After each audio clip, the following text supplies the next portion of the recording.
So you want to be a fighter, huh? But all that striking in boxing and Muay Thai seems far too brutal. Who wants to get punched in the face on the daily? That's where Brazilian Jiu-Jitsu comes in.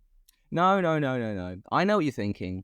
Is this just gay foreplay? But trust me, you're totally off base. Well, maybe not completely. But in reality, Brazilian Jiu-Jitsu, or BJJ as it is commonly abbreviated, is a martial art that focuses on grappling, ground fighting, and submission holds. Its aim is to control resisting opponents and force them into a position where they have to submit. For this reason, it is sometimes called the gentle art. I for one never knew throttling the life out of someone was considered gentle. I guess it has a different meaning in Brazil. The advantage of BJJ over many other martial arts is that it allows practitioners to overcome opponents with much greater size and strength. That is, until a 300-pound man crushes their ribs with nothing but his weight and they are powerless to stop it. But besides that, BJJ is highly effective and you might want to give it a go. In this video, I'll give you a quick rundown to prepare you for the mats. Let's begin with the structure of BJJ. The sport is split into two styles, gi and no-gi. Gi involves wearing a formal gi uniform that consists of a robe, trousers, and a belt. No-gi, on the other hand, sees combatants wearing compression clothing, which usually includes a rash guard to prevent mat burn. When you take up BJJ, you may want to try one or both. Gi BJJ makes it easier to grip your opponents and opens up a range of additional submissions. However, some people are not a fan of it as it's not realistic for real-life situations. Conversely, no-gi tends to be more explosive as it's harder to grab your opponent. It's also more realistic as it works on the streets irrespective of what somebody might be wearing. My preference is no-gi, but hey, you do you. Within both disciplines, students are ordered in a hierarchy using belts. You've got your rookies, your quitters, your warm-up skippers, people who think they're black belts, and actual black belts. Oh, and you've also got another 3 belts above these, but you'll never reach them, so there's little point discussing. You might get the belt at home, but here on the mats, you'd best get comfortable with a white belt. Progressing to blue takes a lot of work. Of course, you always have the option of just purchasing your own. Don't you know you can just buy these belts online? My black belt should arrive any day now. Next up, let's move on to the fundamentals of BJJ. First up are positions. There are tons of names for very specific positions, but to begin with, simply knowing the categories will help you out a lot. There's the back, mount, side control, and missionary. Guard. The names are fairly self-explanatory, but for those who don't know, the guard is when you're on your back and using your legs to control your opponent. There are many different types of guards, but the 3 to know initially are open guard, where your legs are not tightly wrapped around your opponent, half guard, where you trap your opponent's leg with your own legs, and closed guard, where you lock your legs around your opponent's body. As you know, the goal in BJJ is to submit whoever it is you're rolling with, and each position offers different ways to get the job done. Therefore, it should come as no surprise that certain positions are favoured over others. In terms of strength, it goes back, mount, side control, top in guard, bottom in guard, under side control, under mount, and finally, under back control. Trust me, you really don't want to be here. Not only are you probably going to get choked out, but your opponent can also whisper all kinds of nasty stuff in your ear. The beauty of BJJ is that it's a very flowy sport, and you can quite easily go from being on the bottom to being on top with a sweep. I'd go over some of the takedown techniques, but who are we kidding? You're just going to pull guard, aren't you? So let's move on to submissions. As a beginner, you should try and become familiar with some of the easiest submissions and branch out from there. Among these are the rear naked choke, armbar, triangle, arm triangle, kimura, and Americana. There's also the option of opting for my strategy when rolling, where I pretend to go for various chokes and always seek the rear naked because I have no idea what I'm doing. As a white belt, you really shouldn't put much pressure on yourself. You're a novice, and you're going to get tapped out. Repeatedly.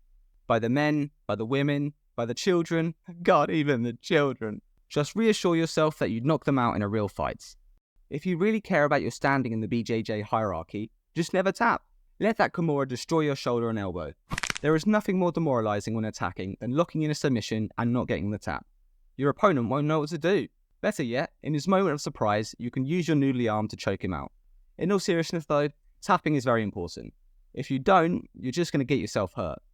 A problem with many BJJ gyms is that it attracts people with big egos who are simply out to hurt people. You add in your reluctance to tap, and injuries are inevitable. Fortunately, mat enforcers are constantly on the prowl, so one should come and save you should you need their help. I also recommend you reserve judgment until you roll with someone. Short belts are a good indicator of ability, but some gyms give them out like candy, whereas others hoard them like treasure. So the colour of one's belt isn't always telling. What is telling is the advice of your instructor. Pay close attention to their teachings. If you do, you might actually understand what's going on the 5th time it's demonstrated. Failing that, just get the name of the move and search it up later on YouTube and play it back at 0.5 times speed. When you're rolling, you may find that lots of people pull guard and scoot their asses along the ground as a weird, primitive display of dominance, especially if they're a higher belt. But I say, let them. You don't want to be on bottom as a white belt. Your guard stinks and your triangle choke isn't getting anyone. Instead, focus on passing guard and securing side control. You could go for mount, but let's face it, your opponent will just bridge and knock you off. Better to play it safe. And oh, if your opponent grabs onto you like a leech and won't let go, just lift them up and slam them onto the mat. Only joking. Don't do that. Unless they're a white belt trying to give advice. Then slam away, my friend. Maybe it will knock some sense into them. Speaking of sense, try and develop the ability to know when you're fighting a losing battle. As soon as you see your chances of winning dwindling, gradually scoot over to a higher ranking pair. This will force a reset and save you the embarrassment of getting tapped out. Worst comes to worst and there aren't any higher ranking pairs nearby. Instead, start coaching your opponent through the submission. That way they didn't really win. On the opposite side of things, if you're struggling to finish a submission or choke, don't squeeze as hard as you can or you'll just gas your arms out.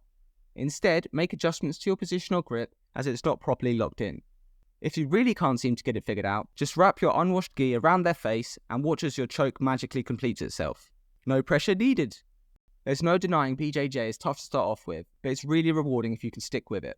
As you become more proficient and ascend through the ranks, you'll start to love the grind and be a glutton for punishment.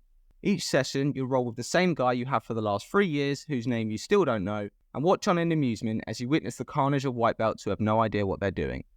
To be a noob. To think you were once them. Time to grab the nearest free white belt and start rolling. There's no better feeling after a long hard day than taking out all of your frustration on white belts. You think about heel hooking the poor fools, but think better of it.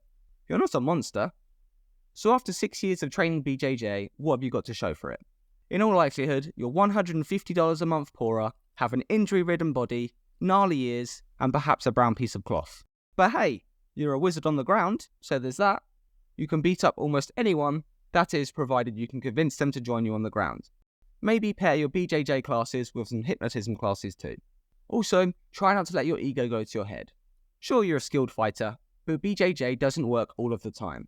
Just like how rock is strong against scissors and weak against paper, BJJ is strong against untrained folks and weak against guns, knives, and kicks to the back of the head from the friend of the guy you're fighting.